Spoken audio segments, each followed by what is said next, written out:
Halo, apa kabar? Senang sekali Halo Indonesia bisa menyapa Anda di rumah hari ini. Ya, serangkaian informasi terkini dan inspiratif akan kami hadirkan selama 1 jam ke depan. Antara lain, mengenal berbagai produk halal.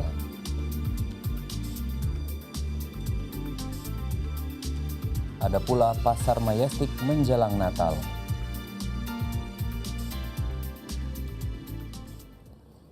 Ya, selain itu hari ini Halo Indonesia akan membahas tentang perubahan iklim. Maksud kami iklim selengkapnya dalam segmen bincang.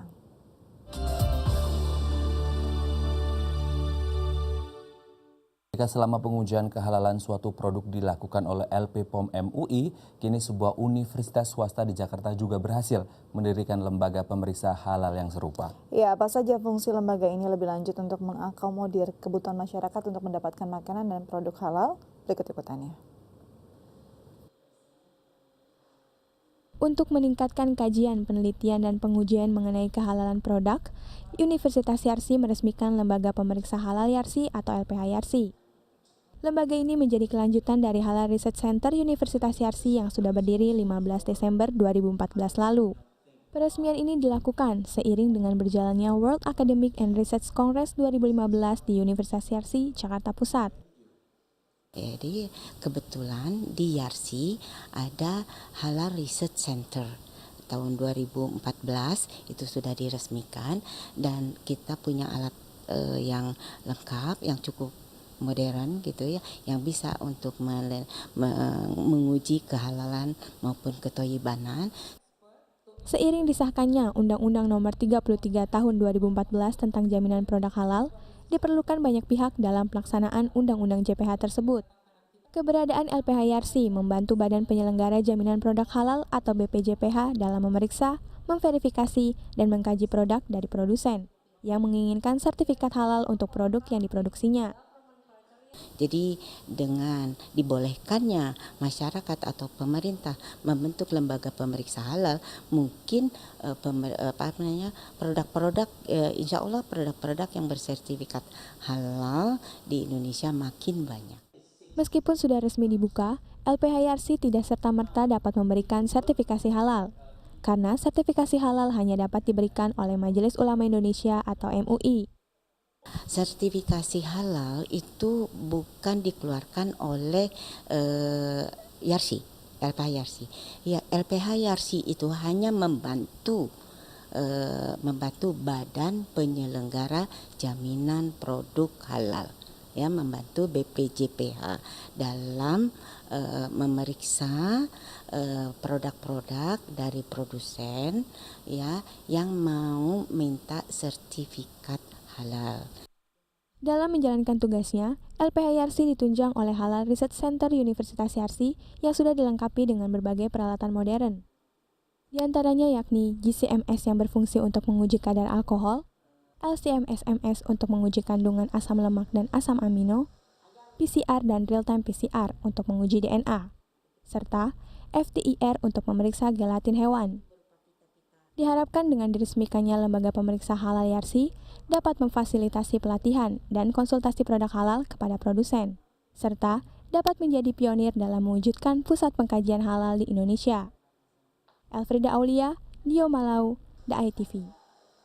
Ya, pertumbuhan populasi muslim dunia membuka peluang terhadap tumbuhnya perekonomian dan industri halal. Ya, tidak heran jika kini semakin banyak produk makanan, minuman, dan produk lainnya yang menggunakan sertifikasi halal, dan produknya seperti apa dan bagaimana perkembangan ekonomi halal saat ini. Berikut liputannya.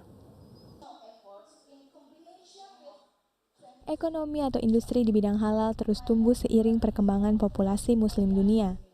Faktor lainnya adalah semakin banyaknya produk bersertifikasi halal untuk memenuhi hukum syariah Islam.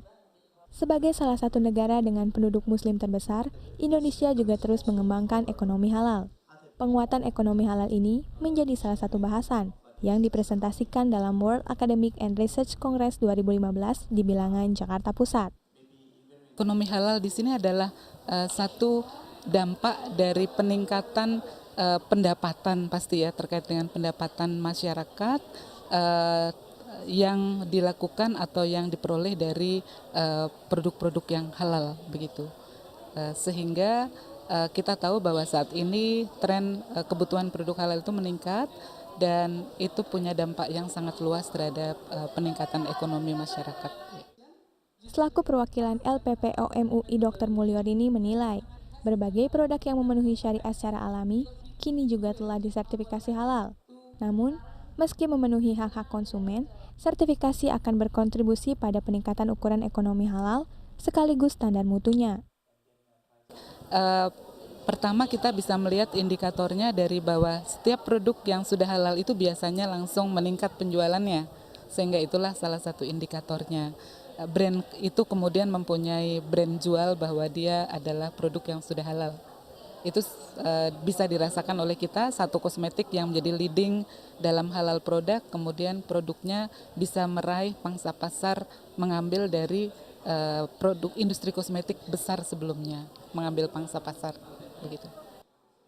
Tidak hanya di Indonesia, ekonomi dan industri halal nyatanya juga sudah mulai berkembang di negara Malaysia.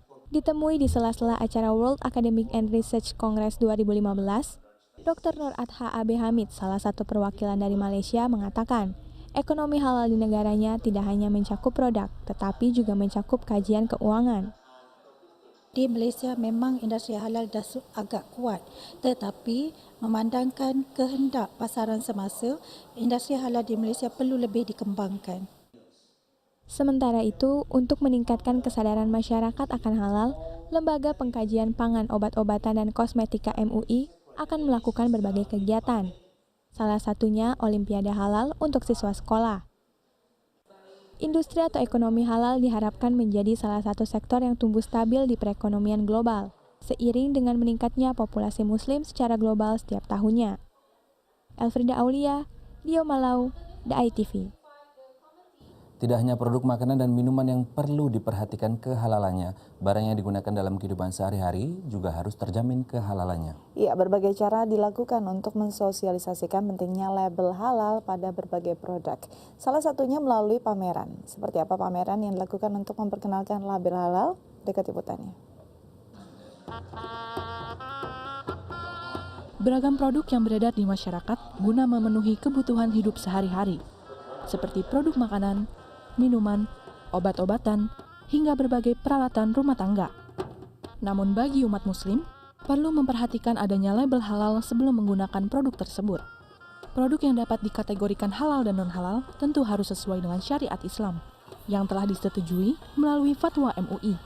Pemakaian bahan dasar yang berasal dari binatang yang dilarang oleh syariat Islam adalah salah satu faktor produk dikategorikan non-halal. Yang halal itu yang boleh. Yang diharamkan itu yaitu daging babi. Tidak berarti dagingnya saja, tapi semua bagian dari babi itu haram. Kemudian hewan yang disembelih menyebut nama selain Allah. Kemudian bangkai, darah. Dan juga ada makanan atau minuman yang dikategorikan khamar. Khamar itu yang memabukkan. Label halal sangat identik dengan produk makanan dan minuman.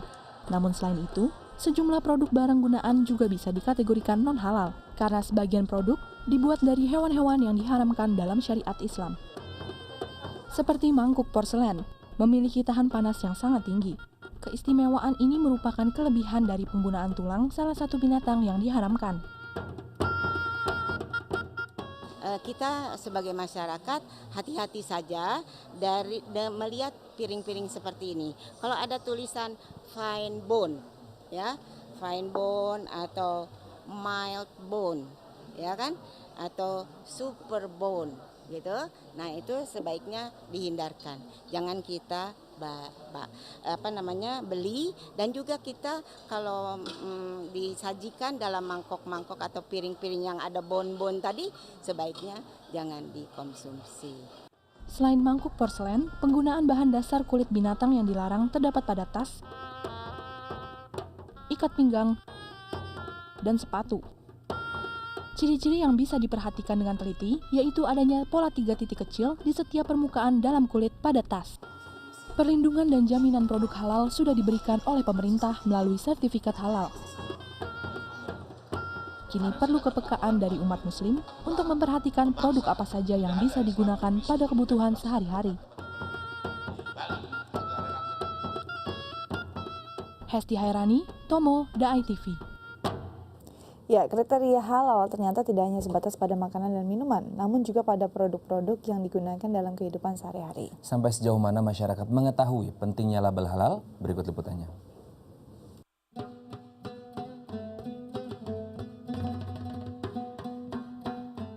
Karena kami dari perindustrian ya kami kan sangat paham dengan itu.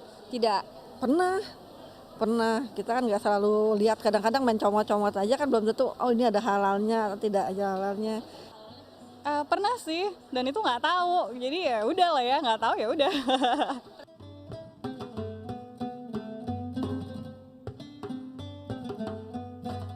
Sekarang ya setelah itu ya kita jadi lebih harus berhati-hati ya untuk membeli barang-barang yang tidak punya label halalnya. Pas tahu ya kayak, ya ampun aku beli gitu kan, ya udah lah ya.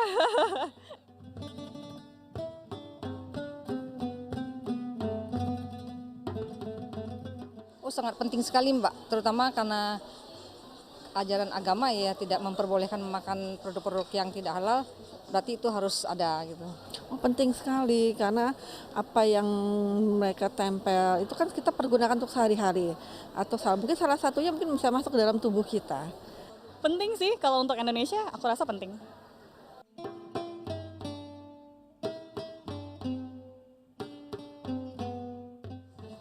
Rasanya sangat tenang, nyaman, aman, kemudian kita ya